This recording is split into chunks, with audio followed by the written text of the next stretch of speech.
हिमाचल प्रदेश के राज्यपाल राजेंद्र विश्वनाथ हालेकर ने सोमवार को अश्विनी खड्ड गण की सैर में हिमाधव सृष्टि परिसर के प्रवास पर पहुंचे।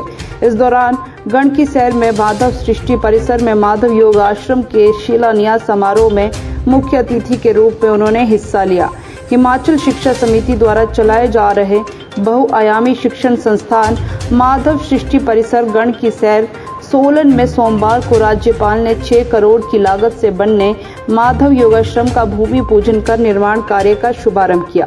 इस दौरान राज्यपाल ने कहा कि अश्विनी खड्ड गण की सैर में माधव सृष्टि परिसर में उत्तर भारत का पहला स्वास्थ्य का तीर्थ क्षेत्र विकसित किया जा रहा है, जहां पर पारंपरिक चिकित्सा पद्धतियों को जोड़कर आधुनिक अनुसंधान के साथ स्वस्थ जीवन जीने का प्रशिक्षण दिया जाएगा, जिससे आम लोगों की जीवन शैली रोगों की दवाइयों से निर्भरता कम हो सके। इस बहुआयामी शिक्षण संस्थान में माधव गौशाला एवं अनुसंधान केंद्र में पंचगव्य का प्रशिक्षण विशेष तौर पर दिया जाएगा, क्योंकि पंचगव्य मानव शरीर के 5 तत्वों को ठीक करता है। उन्होंने कहा कि इसमें लोगों के ठहरने की सुविधा के साथ साथ ध्यान कक्ष, योग भवन का निर्माण किया जाएगा। राज्यपाल ने बताया कि केंद्र में प्राचीन भारतीय चिकित्सा पद्धतियों को पुनः स्थापित करने के उद्देश्य से योग, प्राणायाम, मुद्रा, एक्यूप्रेशर, न्यूरोथेरेपी, अष्टांग योग, एक्यूपंक्चर, पंचभूत चिकित्सा, पंचकर्म आदि का प्रशिक्षण प्रदान किया जाएगा। वहीं राज्यपाल ने युवाओं से नशे से दूर रहने की अपील की है। उन्होंने कहा कि हमारी युवा पीढ़ी नशे से दूर रहे और इसके लिए हम सबको प्रयास करने की। माधव सृष्टि परिसर में आप सबने देखा ही है कि यहाँ अपने समाज के अनेक अंगों का विकसित करने के लिए कुछ योजनाएं बन रही हैं और इसका यहाँ भवन का निर्माण भी हो रहा है। अपने देश के और समाज के इतिहास में ऐसे सभी विभिन्न विषयों को अगर उजागर करना है, सामने लाना है, तो ऐसी संस्थाएं जो काम करती हैं उन सबको हम सबका सहयोग करना जरूरी है।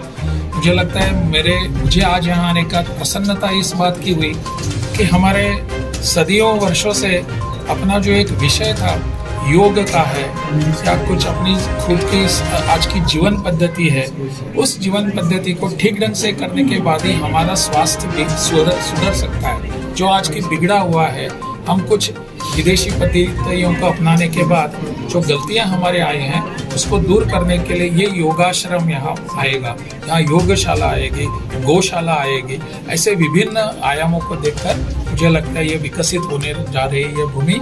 इसमें मेरी तरफ से मैं उनको बहुत ही मेरी सद्भावनाएं व्यक्त करता हूँ। ये तो आवश्यक है, युवाओं के लिए हम सभी चिंतित होते हैं कि अपने आने वाली पीढ़ी कैसे रहेगी, युवा अपने क्या कर रहे हैं वगैरह, लेकिन अगर हम इसमें कुछ योगदान दे सकते हैं तो देना चाहिए।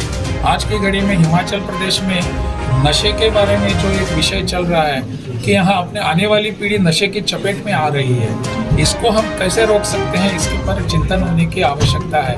और वो चिंतन उन युवाओं ने नहीं, हम जैसे लोगों ने करने की ज़रूरत है और सबको साथ में लेकर युवाओं को इस चपेट में आए युवाओं को बाहर निकलने की आवश्यकता है। मेरा इतना ही अनुरोध है अपनी सभी युवा पीढ़ियों के, अपने मेरे मित्रों से, कि उन्होंने इस नशे के पदार्थों से, अन्य कुछ ऐसी गलत विषयों के दूर रहकर समाज को स्वस्थ बनाने का वो जरूरत है।